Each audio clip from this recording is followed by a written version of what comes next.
tous, alors aujourd'hui je voulais faire un petit récap sur la posture, la position neutre qu'on utilise en pilates, qu'on utilise en fait tous les jours pour justement éviter les problèmes de dos, les douleurs dans le dos, de la répartition du poids du corps, chose qu'on travaille en cours et que des fois quand on est à un niveau, qu'on est là depuis longtemps, qu'on pratique depuis un moment, on ne répète pas toujours ces choses-là, même si elles restent très importantes.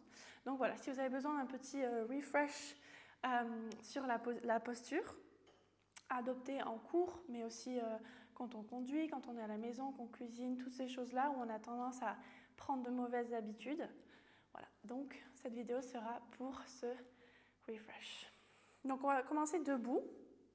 Ça va être les mêmes principes debout, assis, couché, sur le ventre. Mais on va commencer debout. Donc je vais mettre de profil pour qu'on voit mieux. Donc les pieds sont espacés à la largeur du bassin. Donc quand on pense largeur du bassin, en général, on pense à ça. Mais en fait, c'est le bassin osseux, la largeur osseuse de votre bassin, qui est en fait au niveau de vos iliaques, les os pointus qui sont là.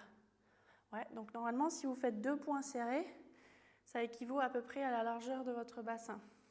Donc il faut se dire qu'on est ça entre les 2 pieds. Voilà, je me remets de profil. Une fois qu'on est là, on va faire ça de bas en haut.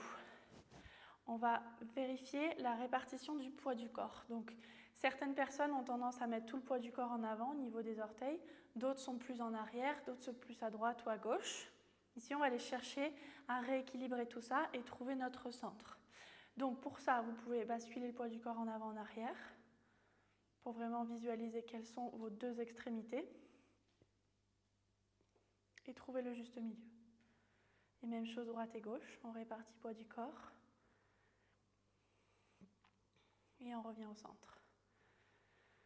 Donc là, si je pense à mes 3 points sous les pieds, 3 points, ces 3 points-là ont le même poids de votre corps. Ils reçoivent exactement la même proportion du poids de notre corps. De là, les genoux ne sont jamais tendus et verrouillés. Au contraire, on les déverrouille. Donc pour ça, pensez à déverrouiller la rotule. Comme clac, on tourne la clé, on déverrouille. Ensuite, au niveau de la position de votre bassin, vous pouvez trouver encore une fois les 2 extrémités. Donc on part en avant et en arrière.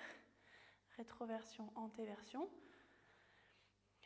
Parce que même chose, naturellement, on a tendance à soit être en rétroversion, en antéversion, soit en rétroversion.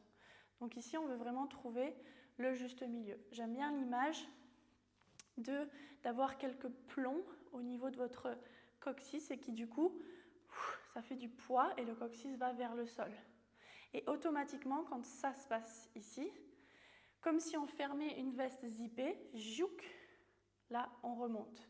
Donc on n'est pas écrasé, au contraire on crée de l'espace, autant dans un sens que dans l'autre. Et pour pouvoir, sans lâcher le ventre, vous avez forcément votre transverse qui s'engage.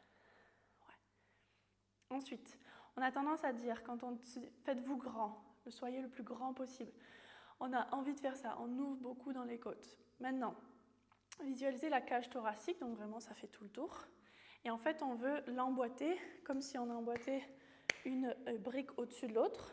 On emboîte la cage, au-dessus de votre bassin. Ça fait vraiment une emboîtée à l'autre. Donc il n'y a pas de translation d'un côté ou de l'autre. Alors que là, on est en avant, là, on est en arrière. On trouve le juste milieu. Et du coup, les côtes se relâchent. Maintenant, les omoplates, nos os qui sont plats ici, comme si vous les mettez dans votre poche arrière. Donc de ne pas les garder hautes, mais on les glisse en arrière et tac, on les met dans les poches.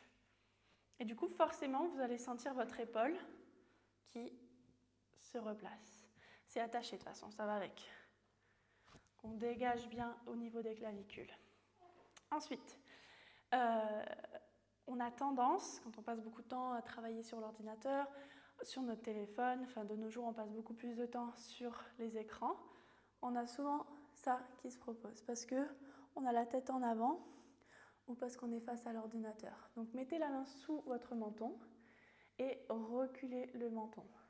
Donc en fait, c'est pas ni monter le menton ni descendre le menton, donc on n'est pas dans le double menton.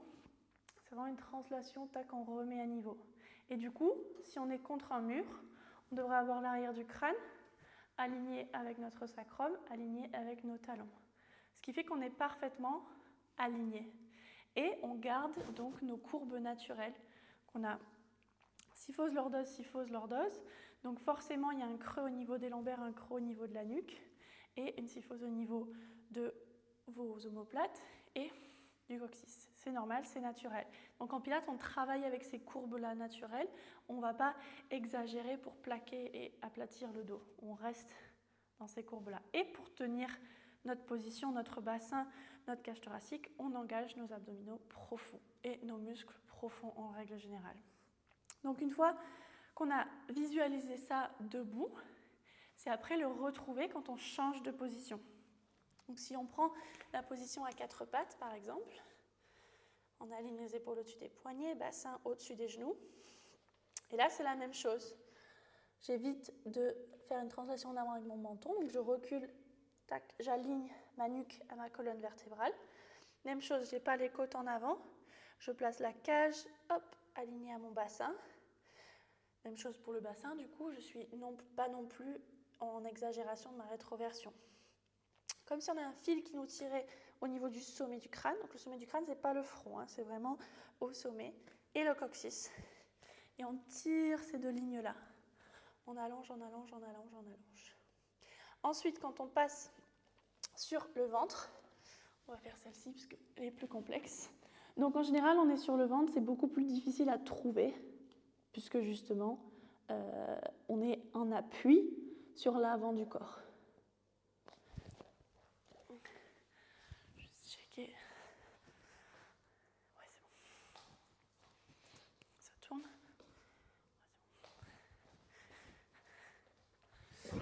On est en appui. Donc ici, on va placer le front sur les mains et écarter les coudes pour reposer. Donc naturellement, on est lâché, le ventre est lâché et on a une légère rétroversion du bassin, c'est-à-dire le coccyx qui monte vers le ciel. Maintenant, pour retrouver ces alignements-là, donc même chose, je ne regarde pas droit devant, sinon je casse la ligne de ma nuque. J'essaie d'allonger ma nuque, donc mes épaules vont descendre, mes dorsaux s'engagent, mes omoplates se calent dans mes poches arrière. Et la même chose, l'idée du plomb au niveau du coccyx. Cette fois-ci, j'aime bien l'image qu'on a un fil attaché au coccyx. Et ce fil-là, on le tire entre nos deux talons. Tac. Et donc le bassin se replace.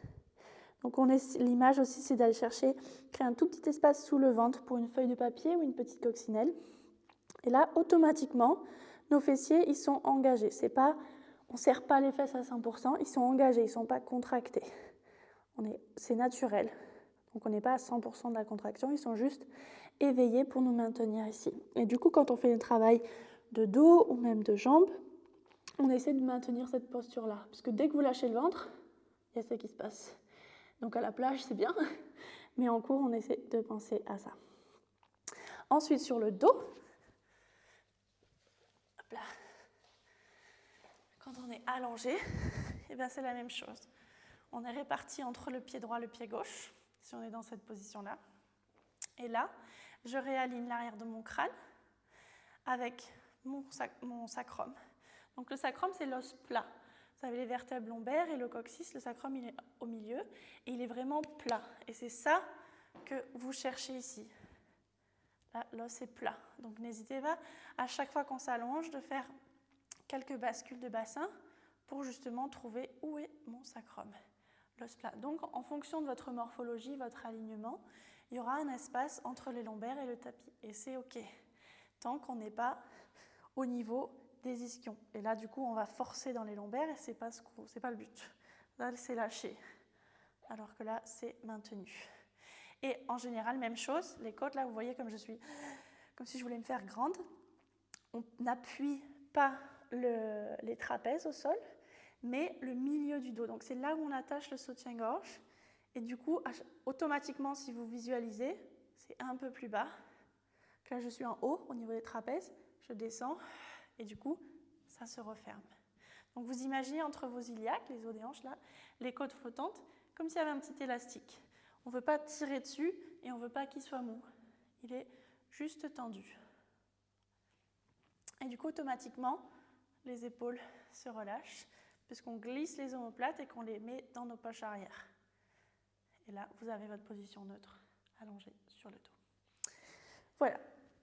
J'espère que ça a pu vous être utile, même un petit peu, ou juste comme un récap. Si vous avez des questions en cours ou en dehors des cours, vous n'hésitez surtout pas à nous les poser, on est là pour ça. Et je vous dis à très vite.